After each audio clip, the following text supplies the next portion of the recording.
la terre la plus extrême du monde. La surface couverte de glace s'étend à perte de vue.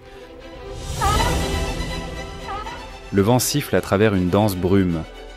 La lumière faible et rare se perd dans un froid à couper le souffle, une lutte constante et résiliente entre la vie et la mort.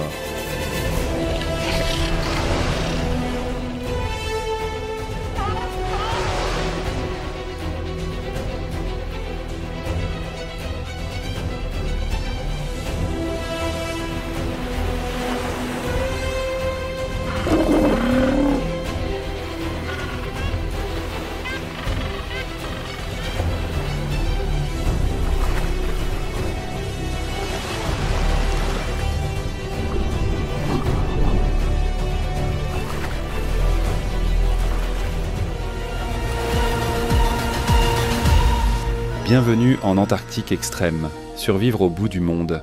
Avant de commencer, n'oubliez pas de vous abonner à la chaîne, d'activer la cloche de notification et dites-nous, l'hiver chez vous est-il aussi glacial que celui de l'Antarctique? Partagez vos impressions dans les commentaires. Allez, c'est parti! L'Antarctique est une région unique, différente de tout autre endroit sur Terre. Ce continent est couvert de glace depuis environ 30 millions d'années. Il n'est donc pas surprenant que cette vaste zone de plus de 14 millions de kilomètres carrés soit l'endroit le plus froid de la planète. La température la plus basse enregistrée y était de moins 89,2 degrés Celsius en 1983 à la station Vostok de l'Union soviétique. Les vents en Antarctique sont plus forts que partout ailleurs, atteignant des vitesses de jusqu'à 322 km/h, balayant d'épaisses couches de glace, d'imposantes montagnes de glace et d'énormes icebergs. Près de 70% de l'eau douce de la planète est stockée sous forme de glace ici. Si toute cette glace fondait, le niveau de la mer augmenterait d'environ 4,88 mètres. Ce qui vous surprendra sûrement, c'est que l'Antarctique compte environ 80 stations de recherche, maintenues par 30 pays à travers le continent. Il n'y a pas de ville, seulement des installations scientifiques. Ce lieu est un centre clé pour la recherche scientifique et est strictement protégé en vertu du traité sur l'Antarctique, signé en 1959 après plus d'un an de négociations. Le traité établit que l'Antarctique est un territoire exclusivement dédié aux activités de recherche pacifique et a été signé jusqu'à présent par 48 pays. Pendant les longs mois d'hiver, le continent antarctique est plongé dans une obscurité presque totale et les températures peuvent chuter à des niveaux extrêmement froids. Vous êtes-vous déjà demandé pourquoi ce continent s'obscurcit en hiver? La réponse est simple. En raison de l'inclinaison de l'axe terrestre, le soleil n'apparaît pas en Antarctique de l'équinoxe de printemps à l'équinoxe d'automne. Malgré le froid extrême, la vie persiste en Antarctique. L'Antarctique abrite des créatures dotées de capacités d'adaptation extraordinaires. Les pingouins sont considérés comme un symbole de ce continent. 8 espèces de pingouins vivent en Antarctique, mais aucune n'est désignée comme l'animal national. Au lieu de cela, toute la famille des pingouins symbolise cette dure région, une communauté de résilience. Ces oiseaux incroyables réalisent des prouesses étonnantes chaque jour pour survivre dans la toundra gelée qu'ils appellent leur foyer. En se dirigeant vers le nord de l'Antarctique, on peut voir d'énormes icebergs briller sous la faible lumière de l'été. À cette époque, la côte nord devient un peu plus chaude. La glace épaisse commence à se briser, formant de grandes fissures qui ouvrent des chemins vers des eaux profondes et des nutriments. C'est à ce moment que la vie fleurit au milieu de l'interminable hiver glacé, un murmure de renouveau. Les espèces marines ont la possibilité d'accéder à des sources de nourriture plus riches, et c'est aussi le moment où commence la grande traversée du manchot empereur.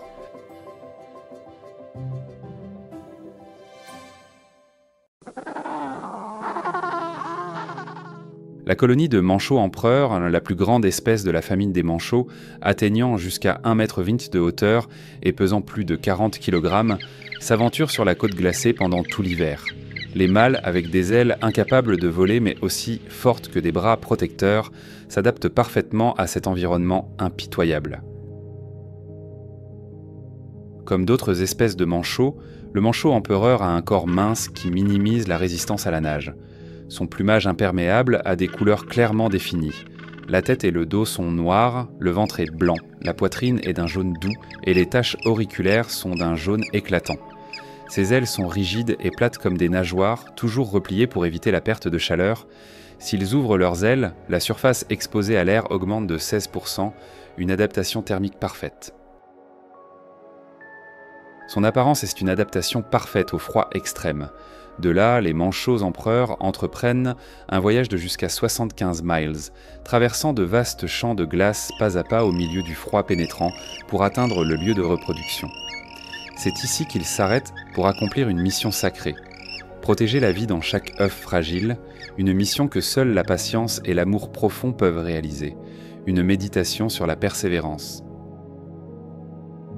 Grâce à leur épais plumage et à une couche protectrice de graisse, le manchot empereur peut résister au froid intense de l'hiver antarctique, où les températures peuvent descendre jusqu'à moins 60 degrés Celsius. Le plus extraordinaire, c'est que pendant les 2 mois d'incubation, les mâles ne mangent rien, mais gardent l'œuf au chaud en le tenant sur leurs pattes et en le couvrant d'une couche spéciale de peau abdominale. Ils forment un cercle et se relaient pour protéger les œufs, les gardant en sécurité et au chaud au milieu du froid extrême. Les mâles restent immobiles et patients, supportant les vents glacials et la brume épaisse. L'unité et la ténacité de la vie continuent de brûler avec force. Même dans cette partie la plus reculée et la plus froide du monde, un témoignage de la résilience. L'Antarctique n'est pas seulement l'endroit le plus froid de la planète, mais aussi une scène où des merveilles sont observées à chaque instant. Le taux de survie annuel moyen d'un manchot empereur adulte a été mesuré à 95,1%, avec une espérance de vie moyenne de 19,9 ans. Les chercheurs estiment que seulement 1% des manchots empereurs nés peuvent vivre jusqu'à 50 ans. En revanche, seulement 19% des poussins survivent à leur première année de vie. Lorsque la saison de chasse arrive, le manchot empereur plonge dans les eaux glacées de l'océan. Ils peuvent atteindre des profondeurs allant jusqu'à 535 mètres et retenir leur respiration pendant plus de 18 minutes tout en cherchant de la nourriture. Leur régime alimentaire se compose principalement de poissons, de calmars et de krill, un festin des profondeurs. Mais sous cette apparente résistance se cache une fragilité extrême. La glace sur laquelle repose toute leur existence fond lentement. Chaque année, les colonies doivent migrer davantage à la recherche de plateformes stables pour se reproduire. Le moindre dérèglement dans le cycle des glaces peut compromettre toute une génération. Et pourtant, malgré le froid mordant, malgré les tempêtes hurlantes, ils se dressent, ensemble, unis, comme une marée silencieuse de plumes noires et blanches défiant l'impossible. Leur survie n'est pas seulement un miracle de la nature, mais un hymne à la persévérance. Quand l'hiver s'installe, un silence blanc recouvre l'Antarctique. Les femelles, après avoir pondu un unique œuf, quittent la colonie pour rejoindre l'océan et reprendre des forces. Les mâles, eux, entament une attente glaciale de plus de 2 mois, l'œuf précieusement niché sur leurs pattes, protégé par un repli de peau.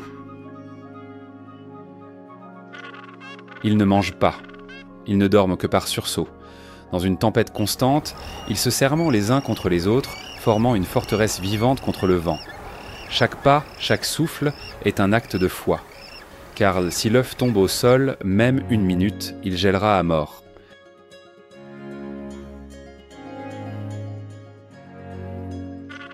Et puis un jour, un cri. Faible, fragile. Mais il fend l'hiver comme une lumière dans l'obscurité. Le poussin vient de naître. Le père, Mahampion, affamé, régurgite une goutte de lait gastrique. Sa seule offrande après 2 mois de jeûne. Un miracle de tendresse au cœur du néant blanc.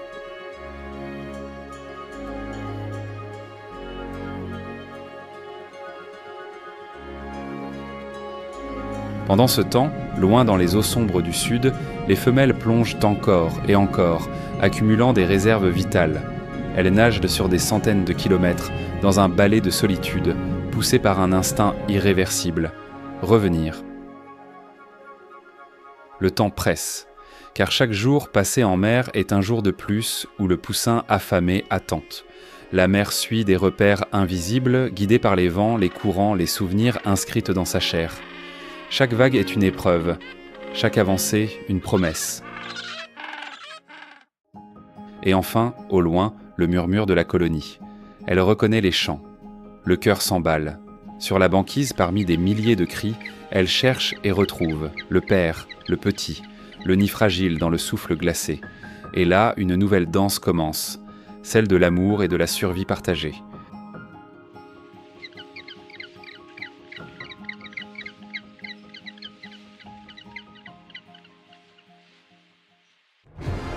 Mais dans ce monde de glace, l'instant de paix ne dure jamais. Au-dessus des falaises gelées, des ombres tournent lentement. Les pétrels géants, aux ailes vastes comme des voiles, attendent. Ils guettent le moindre signe de faiblesse. Un pas maladroit, un poussin isolé, et ils fondent. Dans l'urgence, le chaos éclate. Les cris fusent, les pairs élargissent quand le cercle de protection, mais parfois trop tard. La morsure du ciel ne laisse que quelques plumes. C'est une leçon brutale que la banquise enseigne. Ici, chaque seconde compte. Chaque négligence coûte une vie. Mais malgré les pertes, la colonie reste debout. Chaque parent devient gardien, chaque pas devient muraille. Car dans cet enfer blanc, la seule chance de vaincre, c'est ensemble.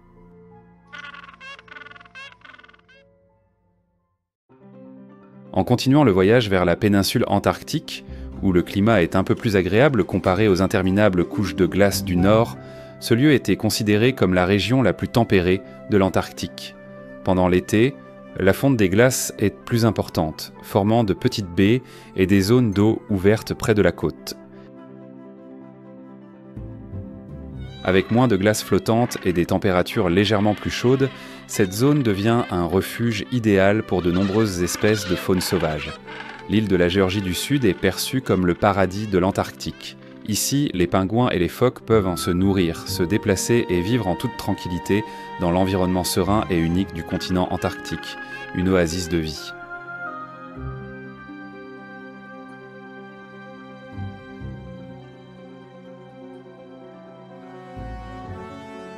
Marchant avec fierté et confiance, le manchot royal se distingue comme un guerrier éclatant au milieu de la vaste étendue de neige blanche. D'une hauteur allant jusqu'à 100 cm et d'un poids d'environ 18 kg. Le manchot royal est la deuxième plus grande espèce de manchot au monde. Son apparence ressort avec des plumes gris foncé sur le dos et une bande brillante de plumes jaune orangé sur le cou et la poitrine. Son long bec est une caractéristique distinctive de cette espèce, un ornement naturel. Contrairement à son plus grand parent, le manchot empereur, qui brave le froid extrême pour se reproduire loin de la côte, le manchot royal effectue de courtes migrations pour éviter les vagues de froid, mais revient toujours aux plages sablonneuses et aux côtes peu glacées. Il partage rarement le même habitat dans la nature. Le manchot royal se reproduit et se nourrit généralement autour d'îles comme la Géorgie du Sud et Crozet. Les eaux proches de la côte dans ces zones sont vitales pour l'alimentation, avec une abondance de poissons lanternes, de calmars et de krill.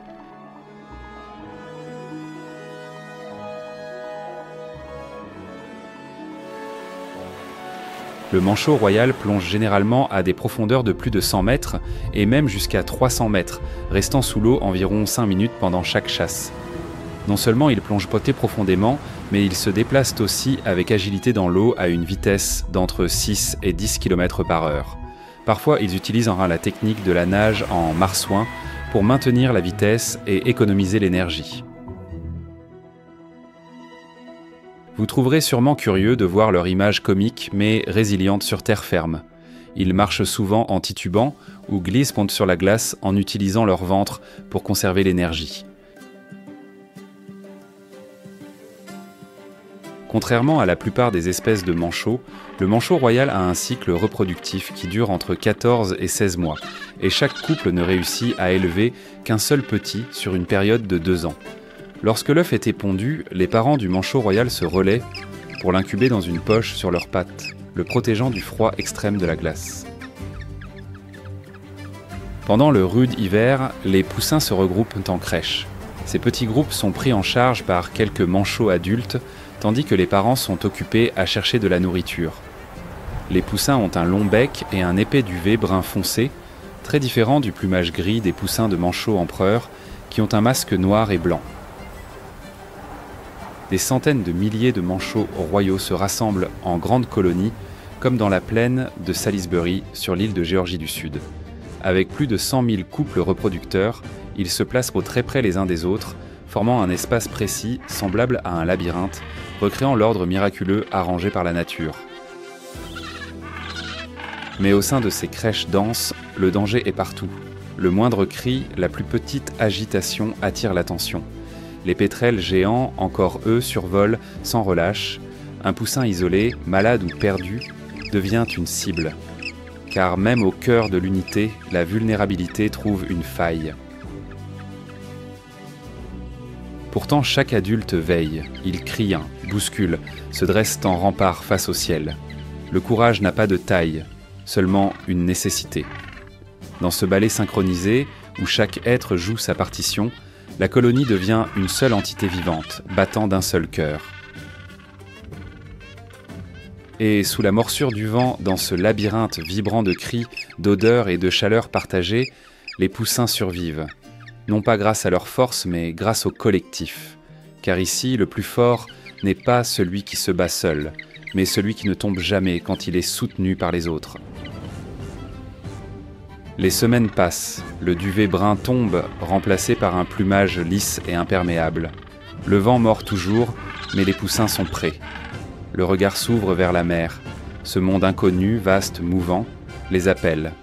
L'enfance se termine là où les vagues commencent. Ils s'avancent à petits pas, hésitants.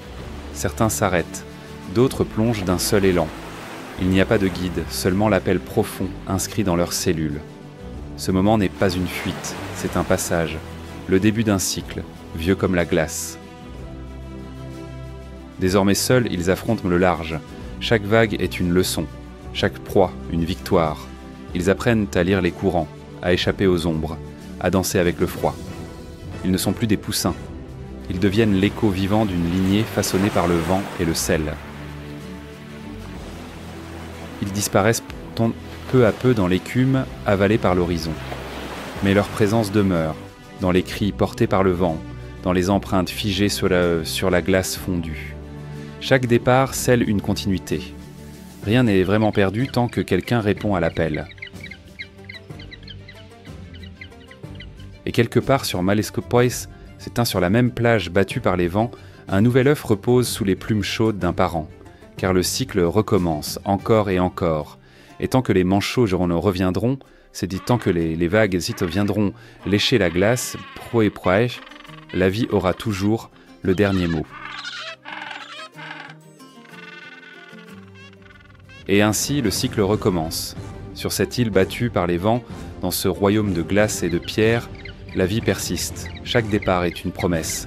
Chaque cri porté par le vent, une mémoire. Le manchot royal n'est pas qu'un survivant. Il est le gardien d'un héritage. Dans un monde où tout semble figé, le mouvement le plus discret devient une révolution. Ici, au bout du monde, les grandes leçons ne se hurlent pas. Elles se murmurent dans le froid, dans le silence, dans le regard d'un poussin qui marche vers l'inconnu. Au milieu d'un endroit où il ne semble y avoir que du froid et de la désolation, le manchot royal se présente comme un don de la vie, apportant beauté et vitalité pour embellir ce monde glacé, un témoignage de la résilience.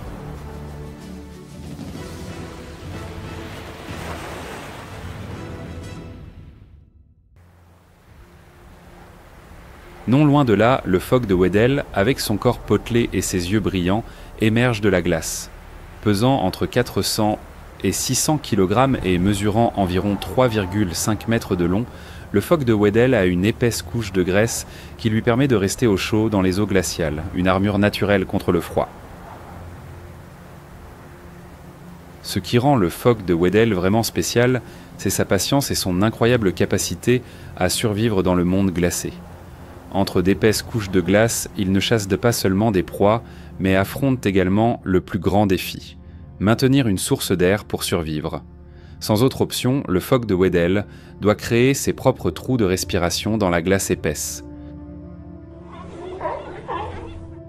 Avec ses griffes acérées sur les nageoires avant, il gratte continuellement la surface de la glace pour créer des fenêtres vitales. Chaque trou de respiration est une sortie essentielle qui leur permet de sortir de la mer glacée et de prendre de l'air après une longue chasse. Jour après jour, il grattent la glace sans relâche, maintenant ses trous ouverts pour s'assurer d'avoir toujours un chemin de retour dans cet océan gelé, un acte de persévérance. Lors de ses incursions de chasse, le phoque de Weddell peut plonger jusqu'à 600 mètres de profondeur et retenir sa respiration pendant 80 minutes, un exploit extraordinaire dans le règne animal marin. Grâce à cette incroyable capacité de retenue d'air, ils peuvent accéder à des eaux profondes et sombres où se trouvent de riches sources de nourriture, comme les poissons et les calmars. Pendant le rude hiver, lorsque la surface de la mer est recouverte de glace et que la nourriture est plus difficile d'accès, cette capacité devient la clé de la survie. Le phoque de Weddell n'est pas seulement un chasseur expert, mais aussi un plongeur exceptionnel dans les profondeurs froides de l'océan. Lorsque la saison de reproduction arrive, la femelle phoque de Weddell cherche un endroit sûr près des trous de respiration pour mettre bas. Cela se produit généralement entre les mois de septembre et novembre. Les nouveau-nés ont un pelage doux et blanc qui les aide à rester au chaud pendant les premiers jours de leur vie. Pendant ce temps, la mère reste à proximité pour protéger et prendre soin de son petit, lui enseignant les compétences nécessaires pour survivre. Bien que les tempêtes de neige balayent le ciel et que les températures chutent en dessous de moins 40 degrés Celsius, le phoque de Weddell affronte tout avec une résistance impressionnante. Le phoque de Weddell survit en silence, comme s'il portait une mission intrinsèque de la vie pour préserver l'existence dans un lieu où de nombreuses autres espèces ne peuvent résister. Un témoignage de la résilience. Peu à peu, le jeune phoque grandit. Ses premiers plongeons sont maladroits, hésitants comme des battements d'ailes avant le premier envol. Mais sous le regard attentif de sa mère, il apprend à respirer sous l'eau, à suivre les courants, à écouter la glace. Et puis vient le moment inévitable. Le petit devient assez fort pour nager seul. La mère s'éloigne lentement, sans un bruit. Pas d'adieu, pas de promesse. Juste un regard, profond, ancien, comme si la glace elle-même s'en souvenait. Dans le silence polaire, un jeune être poursuit désormais seul sa route, porté par la mémoire de la glace et le souffle de sa mère. Car ici, survivre n'est pas un choix, c'est une vocation, une transmission sacrée dans un monde où tout peut disparaître, sauf la volonté de vivre. Mais dans les profondeurs glacées, le calme est trompeur, car un autre maître rôde sous la surface, le léopard des mers. Agile, furtif et d'une puissance redoutable, ce prédateur silencieux est l'un des rares à défier le phoque de Weddell sur son propre territoire. Il attend près des trous de respiration, caché sous la glace comme une ombre mouvante. Quand un jeune phoque s'approche, encore maladroit, il frappe, rapide, précis, sans bruit. Une attaque qui ne laisse aucune seconde de réaction. Dans ces moments, la banquise révèle sa loi la plus cruelle. L'innocence n'est pas une garantie, et la survie ne pardonne aucune erreur. Pour chaque cri étouffé sous la glace, un silence s'installe, comme si l'océan avalait la mémoire.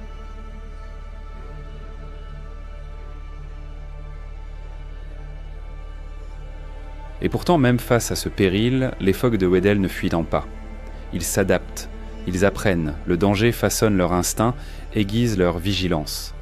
Car ici, dans le royaume du froid, l'évolution n'est pas une option, c'est une urgence permanente.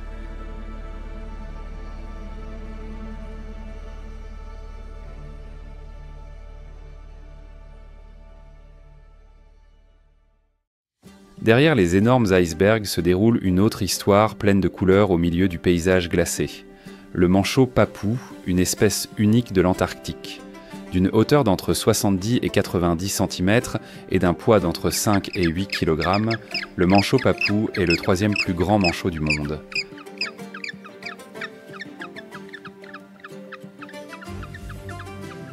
Ses yeux ont un contour blanc qui ressemble à des écouteurs et son bec orange-rouge est très voyant. Le manchot papou non seulement attire les regards, mais suscite aussi l'admiration par son incroyable vitalité et sa vitesse de nage impressionnante.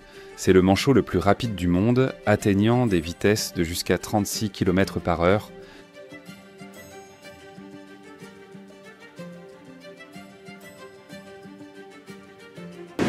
Cette capacité est essentielle pour que le manchot papou échappe aux prédateurs féroces comme le phoque léopard ou l'orque, qui rôdent dans les eaux froides. Lorsque l'été arrive et que la glace fond, le manchot papou commence rapidement sa saison de reproduction.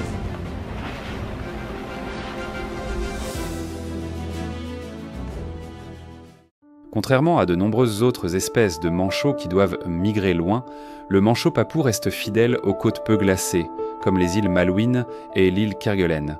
Ils se rassemblent en grandes colonies et les mâles commencent à construire des nids en utilisant de petites pierres. Cette tâche ne nécessite pas seulement de la patience, mais est aussi une sorte de demande en mariage que le mâle offre à sa partenaire.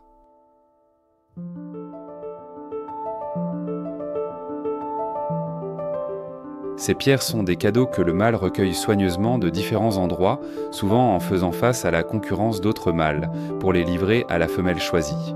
Une fois que le couple accepte, les manchots papous commencent la période d'incubation. Les manchots papous se distinguent par leur collaboration inlassable. Le mâle et la femelle se relaient contre ce belé pour protéger et incuber les œufs, tandis que l'autre part en mer chercher de la nourriture. Leur régime alimentaire se compose principalement de poissons, de calmars et de crustacés, des sources nutritives qu'ils ramènent pour nourrir les petits. Au moment où les petits d'entre eux sortent de l'œuf, une nouvelle vie commence au milieu de cette terre gelée.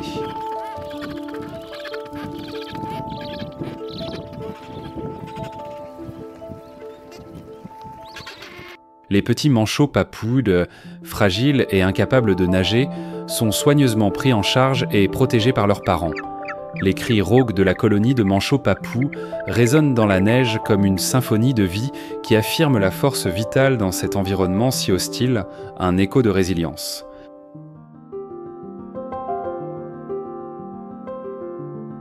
Quand les poussins gentoo atteignent quelques semaines, un appel ancien venu du sel et du vent les attire vers le rivage, là où la glace cède la place à la mer mouvante. Leur première plongée, hésitante mais inévitable, devient un acte sacré, un retour vers la matrice aquatique de leur espèce, un souvenir gravé dans le silence de l'eau.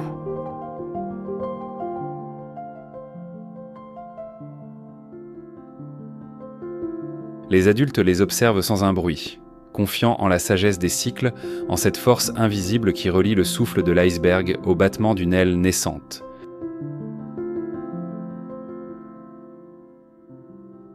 Dans ce ballet fragile entre glace et océan, le manchot papou rappelle à l'humanité que chaque être vivant porte en lui la mémoire d'un monde partagé, un monde qu'il nous appartient de préserver. La paix s'estompe lorsque le phoque léopard commence à chercher sa proie.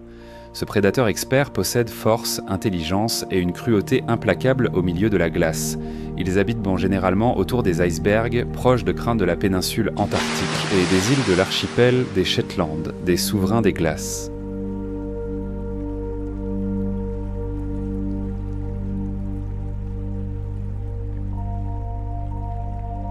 Dans le silence glacé du continent austral, le moindre frémissement devient présage. Les icebergs dérivent lentement comme des cathédrales mouvantes et l'eau noire cache bien plus que le froid. Elle abrite un instinct primitif, une conscience polaire aux crocs acérés. Le phoque léopard peut atteindre une longueur de jusqu'à 3,5 mètres et peser environ 600 kg. Avec un corps agile mais plein de muscles, il se déplace avec rapidité et grande habileté dans l'eau. Avec une vitesse de nage allant jusqu'à 37 km/h, ce phoque est un chasseur froid et patient. Lorsqu'un manchot adélie ou à jugulaire s'écarte et tombe à l'eau, le phoque léopard apparaît soudainement d'en bas, surgissant comme un spectre de l'océan profond, prêt à attaquer.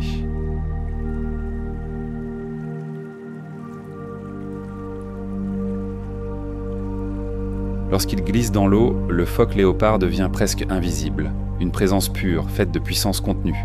Sa silhouette épouse les courants, se fond dans les ombres, tel un esprit de glace veillant sur un territoire sacré.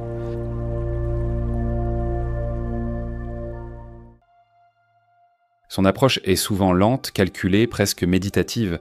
Il n'attaque jamais sans lire d'abord les signes du courant, sans écouter le silence. Tout est mesure, tout est attente, jusqu'au moment parfait.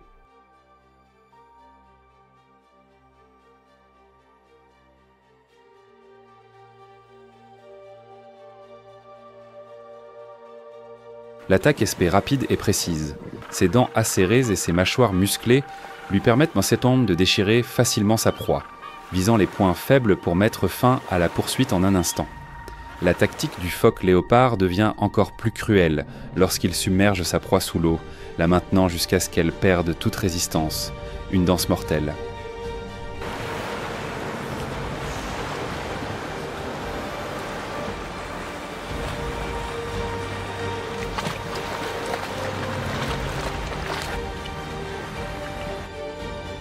En plus des pingouins, le phoque léopard chasse également de jeunes phoques et d'autres espèces qui habitent près de la glace.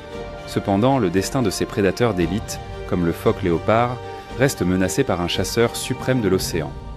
Continuez à lire pour découvrir qui est le prédateur le plus féroce de l'Antarctique.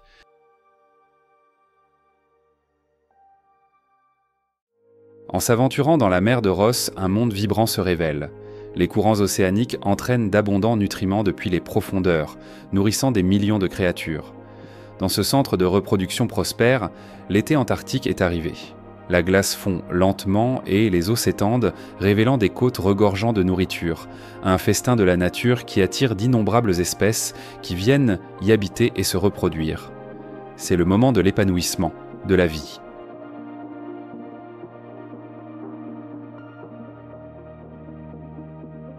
Des bandes de pingouins, de phoques et de lions de mer se rassemblent avec enthousiasme.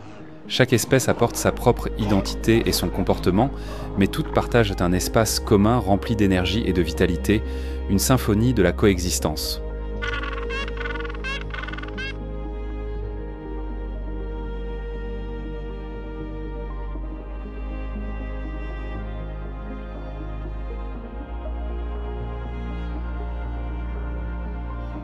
Le voyage de retour de plus de 13 000 km depuis le lointain nord pour profiter du soleil est une traversée incroyable pour une espèce aussi petite que le manchot Adélie. Le manchot Adélie n'est pas très grand.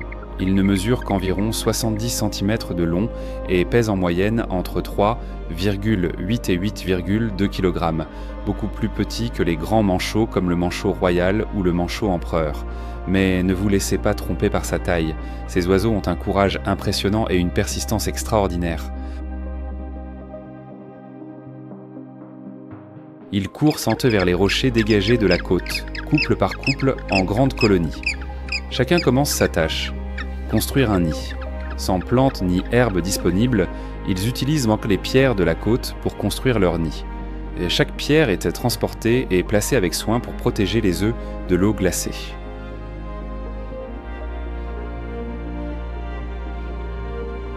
Les colonies Schwarzwellisandt-Jodi forment tant de grands regroupements de nids où les oiseaux vivant très près les uns des autres pour se tenir chaud et affronter le froid extrême. Le manchot Adélie est également connu pour ses excursions de chasse loin de la côte à la recherche de nourriture. Ils peuvent effectuer des sauts impressionnants de jusqu'à 3 mètres sur des rochers hauts et des icebergs, se lançant ensuite dans la mer.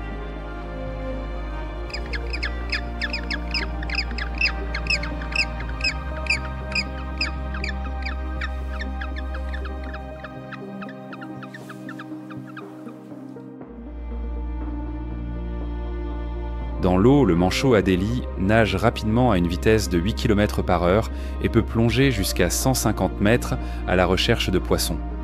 Chaque expédition de chasse est un voyage exigeant, mais ils ne montrent aucune peur, comme de petits guerriers courageux explorant chaque recoin de l'océan profond.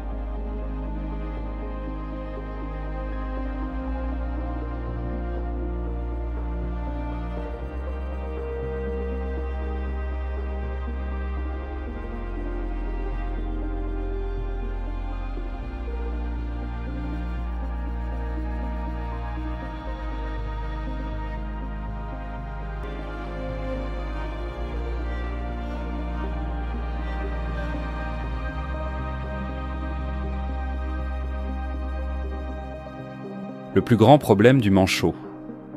Adélie est sa curiosité sans fin. Par pure curiosité, ils ignorent complètement le danger et sautent sur les icebergs où l'équipe de chiens est campée. Ils s'approchent en titubant, penchant la tête d'un côté à l'autre avec une expression curieuse et maladroite.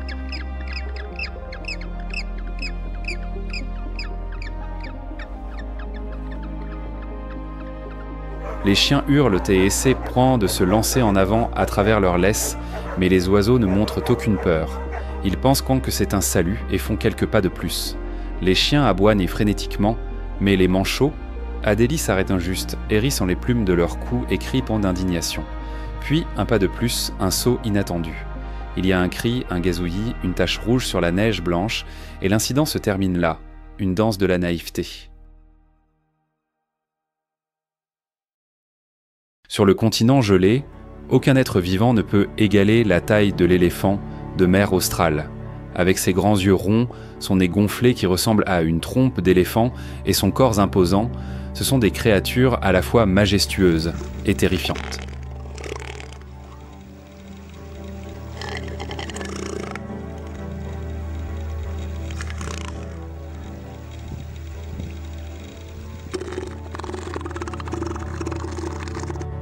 Un mâle d'éléphant de mer a été chassé à Possession Bay, sur l'île de Géorgie du Sud, le 28 février 1913. Il mesurait 6,85 mètres de long et était estimé à peser environ 5000 kg, bien que son poids ait été mesuré par morceaux. Mais son apparence énorme n'est que le début de l'histoire dramatique de l'éléphant de mer austral.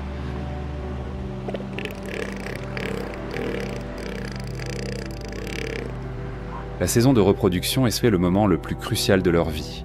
Pour gagner le droit de s'accoupler et d'avoir leur propre harem, les mâles doivent s'affronter dans des batailles implacables. Ils se livrent en temps à des combats féroces, utilisant leur immense poids et leur force musculaire pour écraser leur rival. Ils bondissent en avant avec force et émettent des rugissements qui résonnent sur toute la plage. Ces géants tentent de renverser leur adversaire avec de puissants coups. Parfois les combats peuvent durer des heures, laissant des cicatrices sur tout leur corps. Un témoignage de la brutalité de la nature.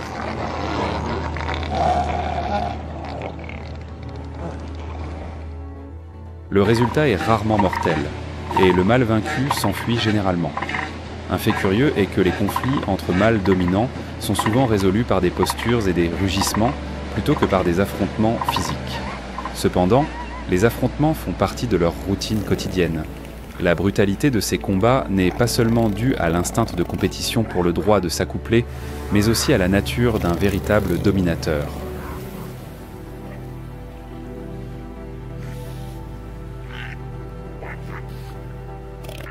Seuls les mâles d'éléphants de mer les plus forts peuvent maintenir leur position et leur territoire, protégeant leur harem, un groupe de femelles qu'ils garderont pendant toute la saison de reproduction. Ce harem n'est pas seulement une preuve du pouvoir du vainqueur, mais aussi son héritage vivant, avec des dizaines de femelles et de petits qu'il devra défendre contre d'autres mâles.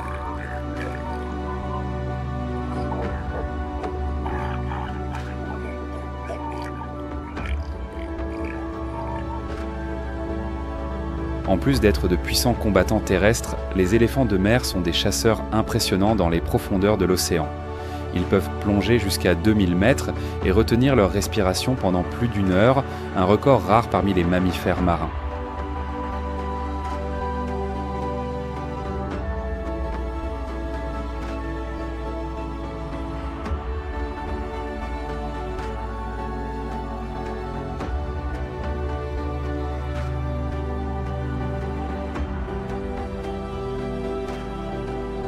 Les poumons de l'éléphant de mer ont une capacité spéciale de s'étendre et de se contracter, leur permettant de supporter l'énorme pression de l'océan profond, où une source abondante de nourriture les attend.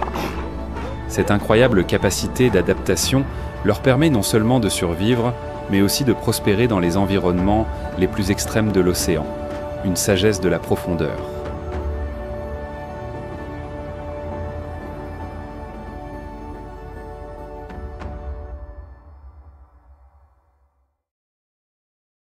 Sur la côte de la mer de Ross, l'arrivée des phoques à fourrure antarctique apporte une nouvelle vitalité, différente et pleine d'énergie. Plus petits que les éléphants de mer australes, chacun mesure environ 2 mètres, et pèsent entre 90 et 209 kg.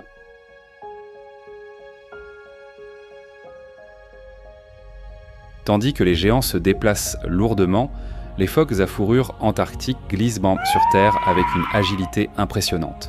Ils se déplacent en utilisant leurs 4 membres avec une vitesse et une flexibilité surprenantes. Leurs grands yeux ronds et leur pelage brun foncé et doux les aident à rester au chaud dans les eaux froides de l'océan.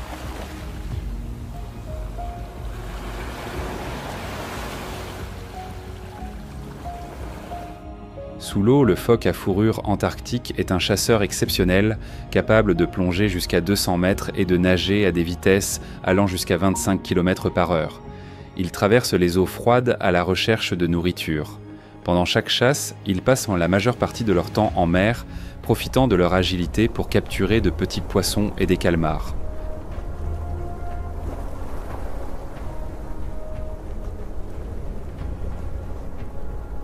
La combinaison de la vitesse, de la dextérité et de l'habileté à chasser fait du phoque à fourrure une véritable cavalerie de l'océan. Ils peuvent manœuvrer et virer avec agilité pour attraper leur proie dans les courants marins glacés, dominant complètement les profondeurs de l'océan, des maîtres de la chasse sous-marine. Le phoque à fourrure antarctique vit en colonie et suit un système social bien ordonné. À la saison de reproduction, les mâles établissent un harem, un groupe de femelles qu'ils protégeront. Le mâle le plus fort peut contrôler un harem de jusqu'à 50 femelles. Pour maintenir cette domination, ils doivent s'affronter dans des combats intenses avec d'autres mâles. Bien que ces combats n'aient pas les charges puissantes des éléphants de mer australe, ils sont remplis de stratégie et de rapidité.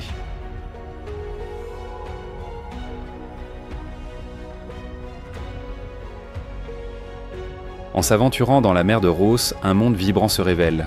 Les courants océaniques entraînent d'abondants nutriments depuis les profondeurs, nourrissant des millions de créatures. Dans ce centre de reproduction prospère, l'été antarctique est arrivé. La glace fond lentement et les eaux s'étendent, révélant des côtes regorgeant de nourriture, un festin de la nature qui attire d'innombrables espèces qui viennent y habiter et se reproduire. C'est le moment de l'épanouissement de la vie.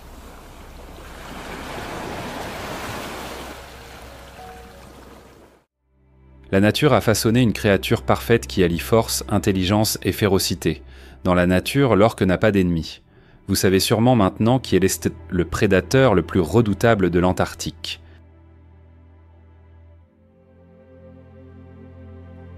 Dans les profondeurs mouvantes des eaux australes, l'orque avance comme un rêve noir et blanc, silhouette de sagesse ancienne, miroir de l'ordre invisible du monde marin. Son souffle puissant et rythmé rompt le silence comme une ponctuation sacrée, un rappel que même le prédateur ultime reste un enfant de l'océan.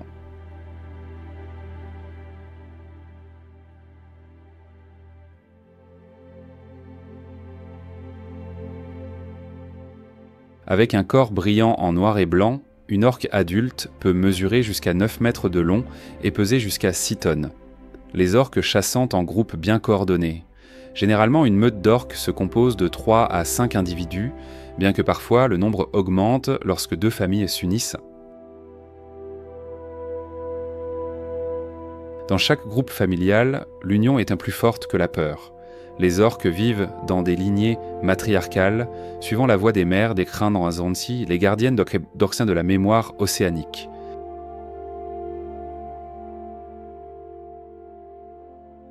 Leurs chants résonnent sous l'eau comme des poèmes codés, des récits transmis à travers les générations, des cartes sonores dessinant un monde qu'aucun œil humain ne pourrait saisir.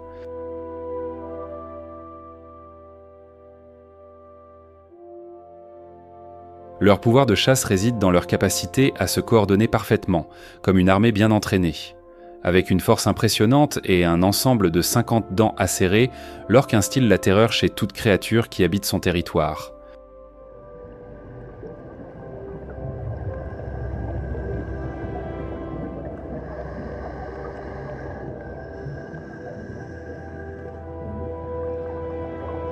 Lorsqu'elles nagent ensemble, les orques ne sont pas seulement des chasseuses, mais des danseuses de l'abîme.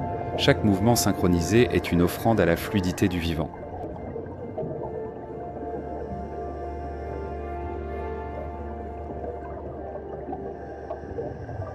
Ce n'est pas la peur qu'elles inspirent qui les définit, mais l'équilibre qu'elles incarnent, une présence qui rappelle que la puissance peut aussi être grâce et que l'intelligence est une forme de beauté.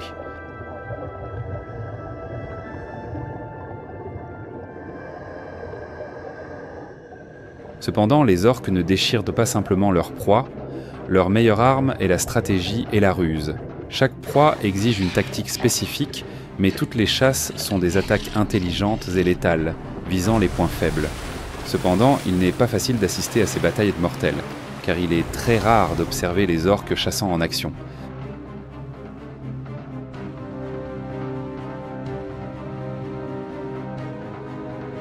Lorsque la proie est un phoque de Weddell, toute la meute d'orques se lance sous la glace, créant des vagues artificielles. Les puissantes vagues frappent la glace. Cette tactique de chasse est extrêmement rare et presque exclusive aux orques. Grâce à cette coordination précise, le groupe d'orques fait du phoque une proie facile. Cette stratégie démontre l'intelligence et l'habileté de chasse impressionnante des orques, une ingéniosité glaciale.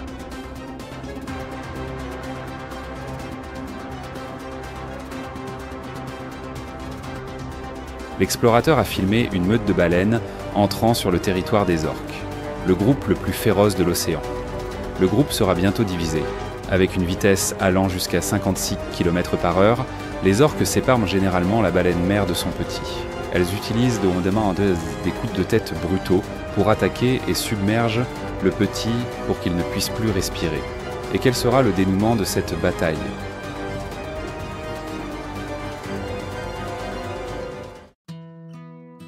Caché dans la vallée sèche de McMurdo, le lac Don Juan est l'un des corps d'eau les plus étranges et les plus extrêmes de la planète. C'est une oasis solitaire, la plus salée au milieu du désert glacé de l'Antarctique.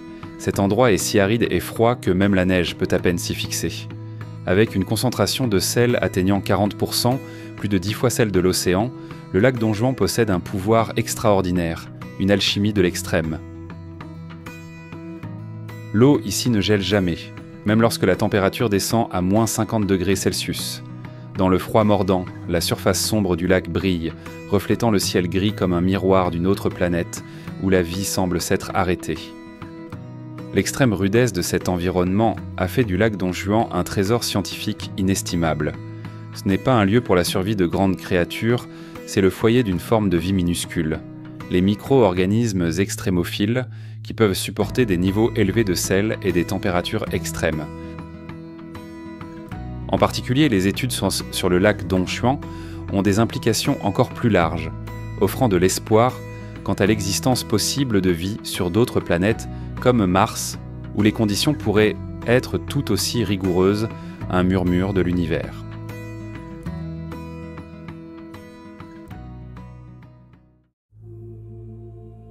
L'océan gelé qui entoure l'Antarctique est le théâtre d'un spectacle silencieux, majestueux et puissant. Sous les eaux profondes, là où les courants froids rencontrent les chauds, entraînant des essaims de plancton et des millions de krill, un riche écosystème sous-marin est créé pour les géants de la mer comme les baleines. C'est un paradis d'abondance alimentaire, un point de rencontre et aussi un champ de bataille pour la survie. Soudain, au loin, apparaît l'énorme silhouette de la baleine bleue, le géant silencieux de l'océan. Elles portent en elles une calme majesté, mais aussi une grande force. Ces gigantesques baleines bleues, atteignant jusqu'à 30 mètres de long et plus de 150 tonnes, sont comme des bâtiments mobiles dans la mer.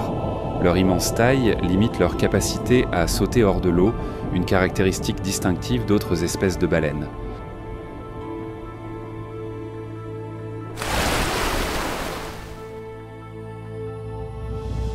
La baleine bleue se déplace lentement dans l'océan glacé. Sa vitesse varie entre 5 et 30 km/h. Elle s'approche furtivement des bancs de krill, ouvrant son énorme bouche et aspirant des milliers de litres d'eau froide avec des millions de petites proies. Lorsqu'elle expulse l'eau, les gigantesques fanons dans sa bouche retiennent chaque krill. Chaque gorgée est une récolte abondante de l'océan, un festin de l'abondance. La baleine bleue semble glisser sur la surface de la mer froide avec une grâce incroyable. L'espace devient silencieux, comme s'il s'arrêtait juste pour admirer les mouvements élégants et puissants de ce géant, une méditation sur la majesté.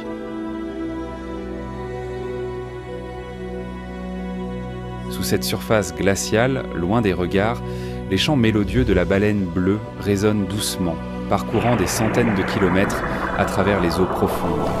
Ces chants sont comme des appels ancestraux, transmettant une sagesse primitive, une mémoire gravée dans le cœur même de l'océan.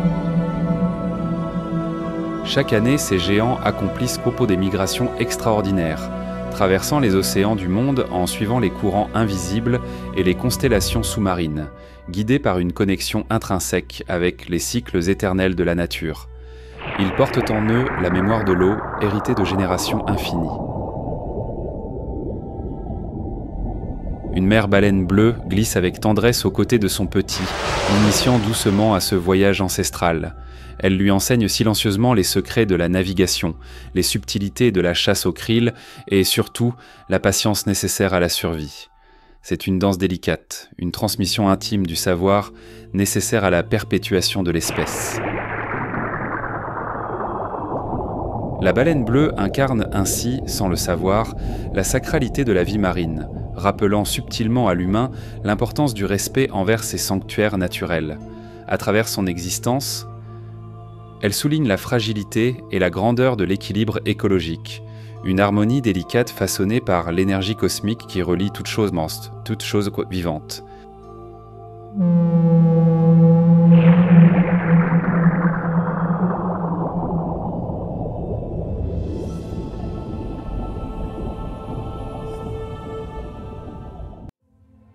La tranquillité de l'océan est brisée par un saut impressionnant.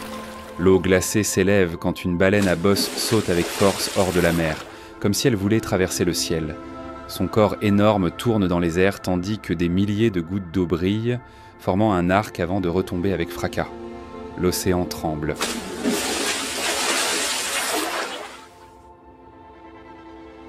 Des dizaines de baleines à bosse suivent le spectacle, se joignant à la danse avec des sauts précis et puissants.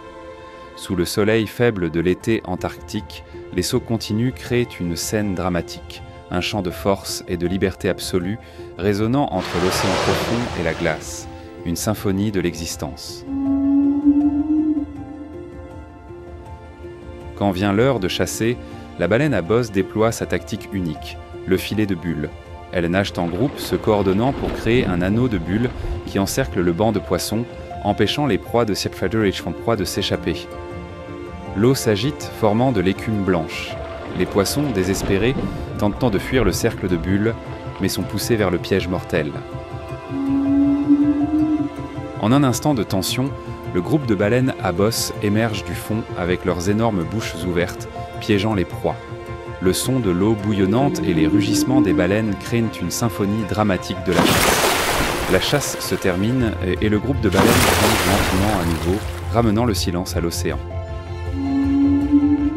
Au milieu des profondeurs, un chant spécial se fait entendre, le chant de la baleine à bosse.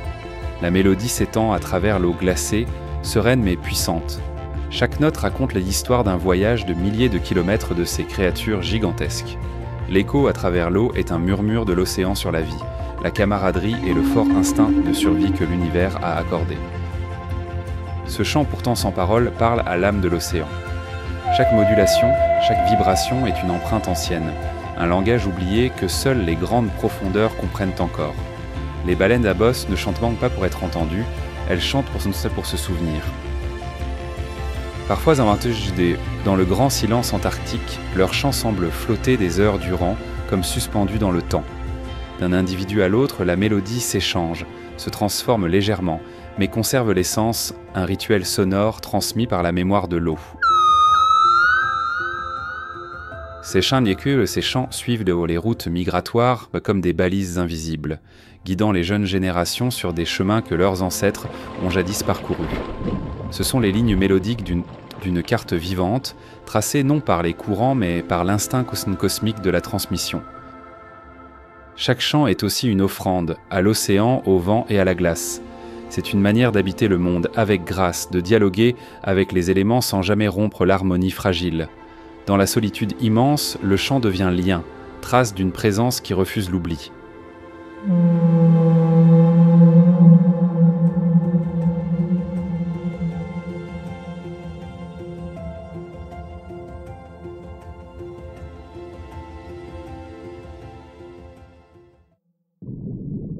Non loin de là, au fond de l'océan, plongé dans l'obscurité glacée, une chasse silencieuse mais féroce se déroule à des profondeurs que seul le cachalot peut conquérir.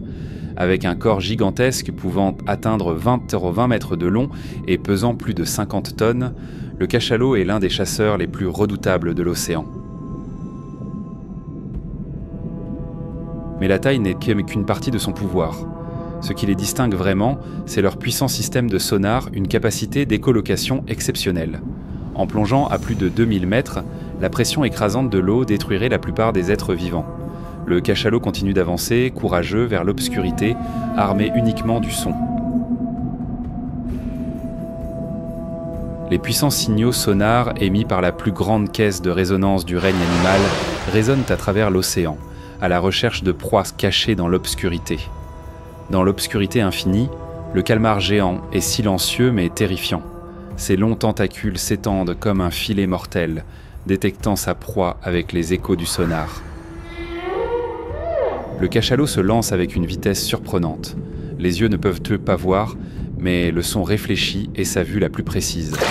Le premier contact entre ces deux créatures de colossales est une bataille d'endurance et de force. Le calmar géant étire ses tentacules dans un ultime effort pour se défendre. Avec une morsure puissante, le cachalot ne donne aucune chance de résistance à sa proie. L'océan profond, où seuls les échos du sonar résonnent comme le battement de la vie et du pouvoir, reste le domaine inébranlable du cachalot dans l'obscurité profonde.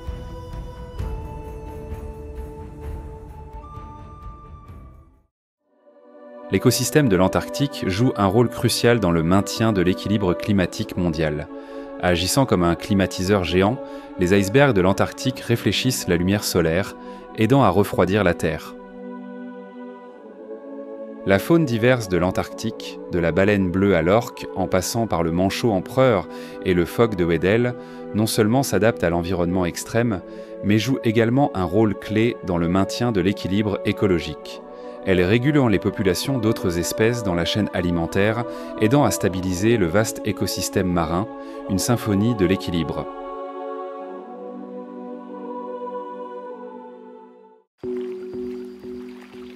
Et maintenant, la création la plus précieuse de la nature crie à l'aide.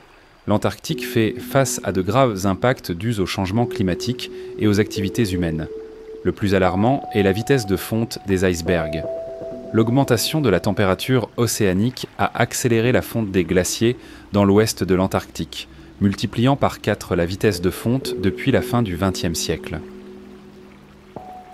De 1992 à 2017, l'Antarctique a perdu environ 2700 gigatonnes de glace, contribuant à une augmentation du niveau de la mer mondiale d'environ 8 mm.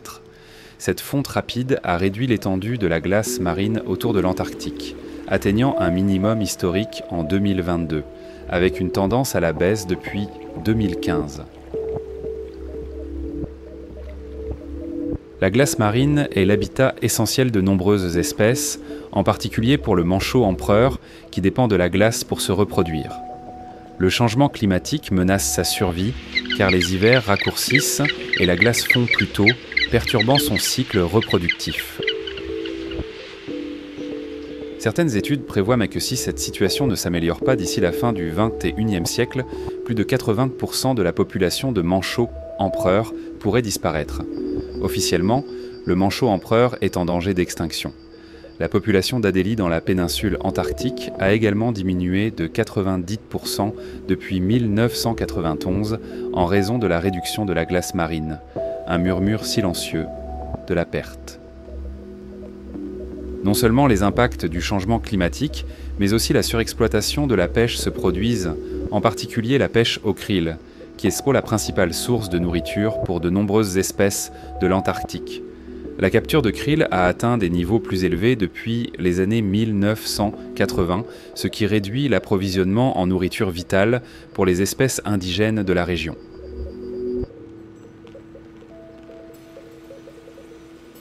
Le phoque de Weddell est confronté à une diminution significative de sa population en raison du manque d'accès aux zones de chasse traditionnelles dues à la pêche commerciale. La baleine bleue, le symbole du pouvoir de l'océan, a également vu son nombre diminuer.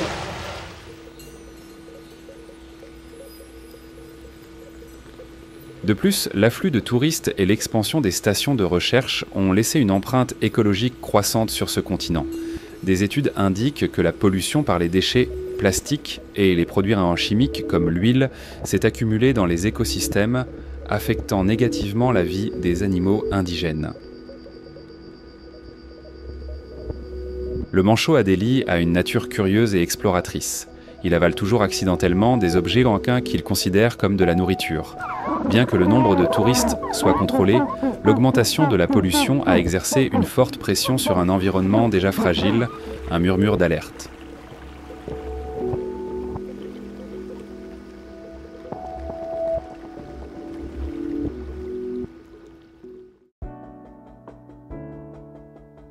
Ce monde sauvage, rempli de couleurs et de merveilles, a besoin de notre responsabilité et de notre conscience. Nous sommes chargés de prendre soin et de protéger la vie de toutes les créatures, comme nous l'enseigne le devoir de préserver la demeure commune de la vie. En 2023, 196 pays se sont engagés à protéger 30% des océans mondiaux d'ici 2030 dans le cadre de la Convention sur la diversité biologique. En Antarctique, il existe déjà 2 grandes zones marines protégées. La zone marine protégée de la mer de Ross, Ross Sea MPA, et la zone marine protégée du plateau sud des îles Orcades du Sud, South Orkney Islands Southern Shelf MPA.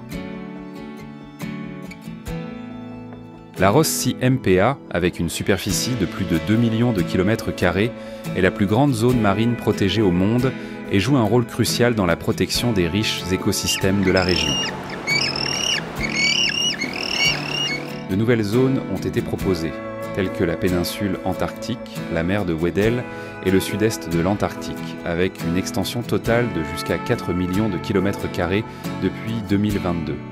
Si elles sont approuvées en 2024, ce sera la plus grande action de protection marine à ce jour. La Commission pour la conservation des ressources vivantes marines de l'Antarctique a mis en œuvre des mesures pour contrôler la pêche au krill. Les nouvelles réglementations limitent les zones et les saisons de pêche, aidant à réduire l'impact sur les sources de nourriture des espèces marines. Avec la mission de protection que la vie nous a confiée, nous avons déjà reçu les premiers signes encourageants. Les réglementations interdisant la chasse à la baleine contribuent à la récupération progressive des espèces de baleines bleues et de cachalots. Bien que le rythme reste lent, la population de baleines bleues, une espèce qui était en danger d'extinction en raison de la chasse, montre des signes d'une légère augmentation. Des dispositifs de surveillance et des systèmes de capteurs ont été installés dans plusieurs zones de l'Antarctique. Ces données aident les scientifiques à mieux comprendre les impacts du changement climatique sur les écosystèmes et à prendre des mesures opportunes. Cependant, l'Antarctique est le foyer commun, et pour maintenir le progrès et préserver cette création pure intacte pour les futures générations, une coopération forte et durable entre les nations est nécessaire.